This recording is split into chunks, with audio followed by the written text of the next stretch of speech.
நமச்சிவாய சிவாய நம. அனைத்து தமிழ் உள்ளங்களுக்கும் கனிவான வணக்கங்கள். நாம் இந்த பதிவில் பெயர்ச்சியாகும் செவ்வாய் பகவானால் ராசிக்காரர்களுக்கு ஏற்படும் சுப மற்றும் அசுப பலன்கள் என்ன என்பதனையும், அசுப பலன்கள் ஏற்படுமாயின் ராசிக்காரர்கள் செய்ய வேண்டிய பரிகாரங்கள் என்னென்ன, வழிபட வேண்டிய தெய்வம் யார் என்பதனை பற்றியும் விரிவாக காண்போம்.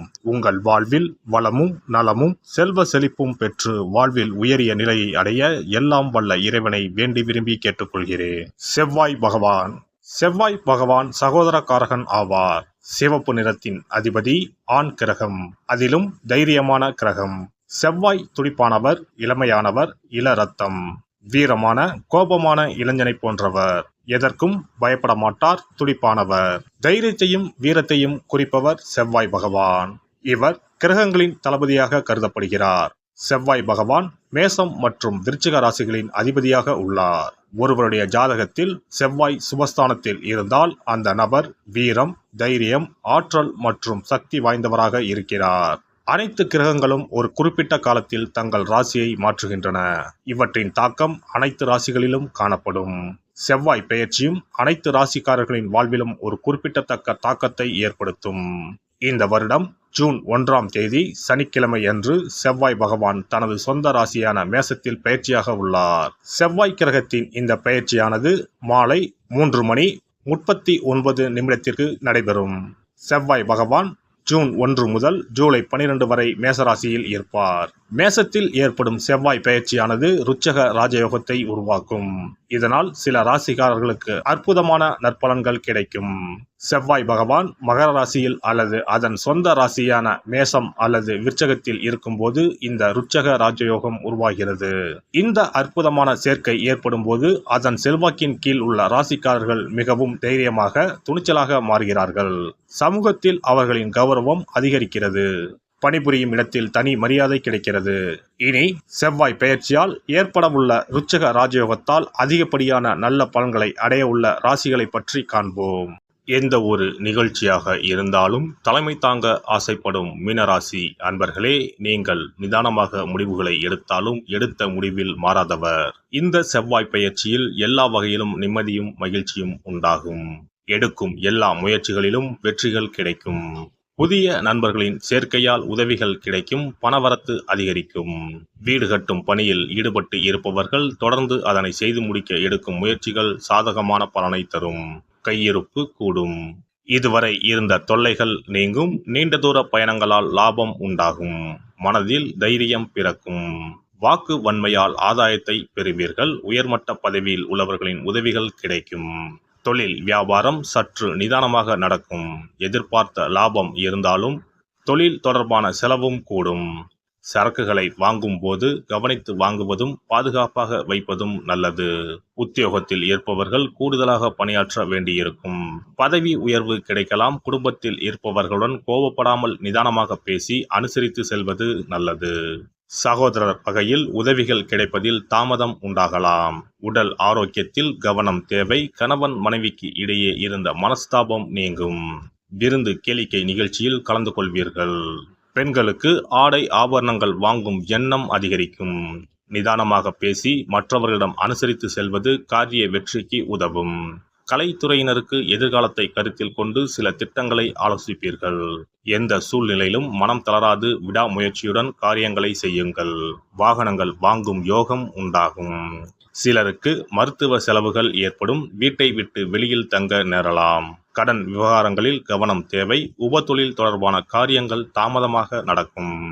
அரசியல் துறையினர் மேலிடத்திற்கு பயந்து வேலை செய்ய வேண்டியிருக்கும். உழைப்பு அதிகரிக்கும். நண்பர்களுடன் கருத்து வேறுபாடுகள் உண்டாகலாம். உங்கள் வசம் உள்ள ஆவணங்களை கவனமாக பார்த்து கொள்வது நல்லது. சொத்து விவகாரங்களில் கவனம் தேவை. எதிர்பாராத செலவுகள் உண்டாகும். நீங்கள் ஆவலுடன் எதிர்பார்த்த காரிய வெற்றி கிடைக்கும். மாணவர்களுக்கு கல்விக்கு தேவையான உபகரணங்கள், புத்தகங்கள் வாங்குவீர்கள்.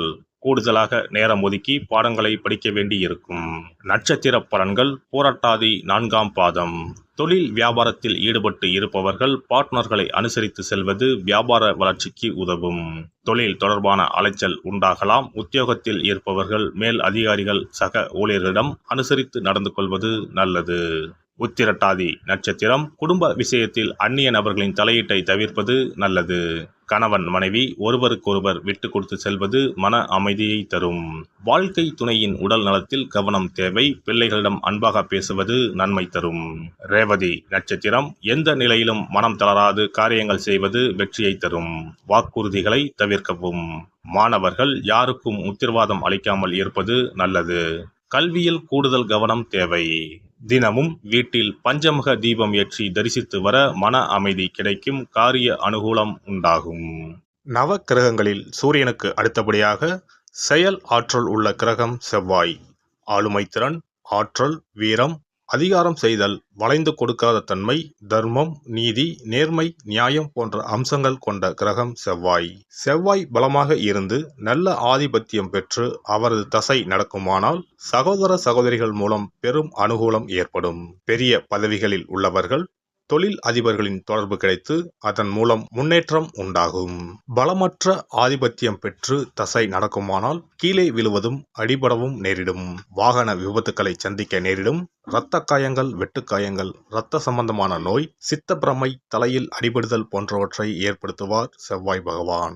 வீண் வழக்குகள், சண்டை சச்சரவுகள், மறைமுக நேர்முக எதிரிகள், பொருள் களவு போகுதல், செய்தொழில் வியாபாரத்தில் திடீரென்று பெருத்த நஷ்டம், அரசாங்க கெடுபிடி, பதவி இறக்கம், மறைந்து வாழும் சூழ்நிலை என்று பலவகை இன்னல்களை உருவாக்குவார். செவ்வாய் முதலான தோஷங்கள் அனைத்தும் நீங்க அவரின் அருளை முழுவதும் பெற செவ்வாய்க்குரிய அதிதேவதையான முருகனை வழிபடுவதும், கோதுமை ரொட்டி, வெள்ளை எள் கலந்த இனிப்பு பலகாரங்கள், துவரை போன்றவற்றை ஏழைகளுக்கு தானம் கொடுப்பதும் நல்லது.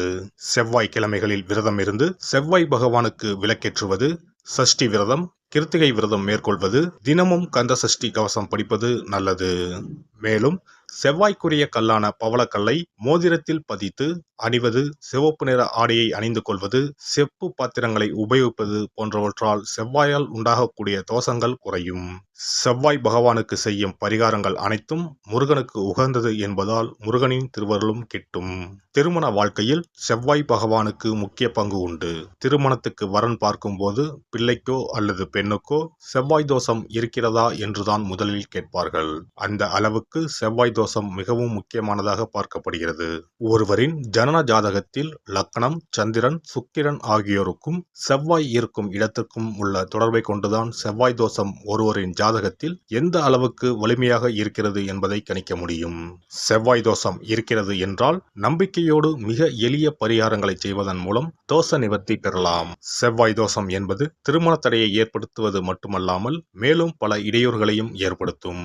எனவே செவ்வாய் பகவானை செவ்வாய் தோறும் செவ்வாய் ஹோரையில் வழிபடுவதும், செவ்வாய்க்குரிய கடவுளான முருகப்பெருமானை 9 நெய் தீபம் ஏற்றி வழிபடுவதும் செவ்வாய் தோஷத்தினால் ஏற்படக்கூடிய அசுப பலன்களின் தாக்கத்தை பெரிதும் குறைக்கும் என்பது ஐதீகம். செவ்வாய் தோஷம் ஒருவருக்கு இருந்து ஒருவருக்கு இல்லை என்றால் திருமணம் செய்யக்கூடாது என்பது சாஸ்திரம். இருவருக்கும் இந்த தோஷம் இருந்தால் திருமணம் செய்து வைக்கலாம் என்று சிலர் சொல்வார்கள். ஆனால் பொதுவாக தோஷம் ஒருவருக்கு இருந்தாலும் சரி அல்லது இருவருக்குமே இருந்தாலும் சரி, தக்க ஜோதிடர்களை ஆலோசித்து முறைப்படி பரிகாரங்கள் செய்வதுதான் சரி. செவ்வாய் தோஷத்தால் திருமண தடை உள்ளவர்கள் வைத்தீஸ்வரன் கோவிலுக்கு வந்து அரசமரத்தடி விநாயகர் ஆதி வைத்தியநாதரை வழிபட்டு ஆலமரத்தை சுற்றி வர வேண்டும். வைத்தியநாத சுவாமி, தையல்நாயகி அம்மன், செவ்வாய்க்கு அதிதேவதையான முருகப்பெருமானை வழிபட வேண்டும். சன்னதியில் உள்ள செவ்வாய் பகவானுக்கு சிகப்பு வஸ்திரம் சாத்தி அபிஷேகம் செய்து பரிகாரம் செய்ய தடைகள் நீங்கும். இந்த வீடியோ பதிவு உங்களுக்கு பிடித்திருந்தால் லைக் பண்ணுங்க, கமெண்ட் பண்ணுங்க, ஷேர் பண்ணுங்க, மறக்காம சப்ஸ்கிரைப் பண்ணுங்க, பக்கத்துல இருக்கிற பெல் பட்டனை கிளிக் பண்ணுங்க. நன்றி, வணக்கம். ஓம் நமச்சிவாய. சிவாய நம.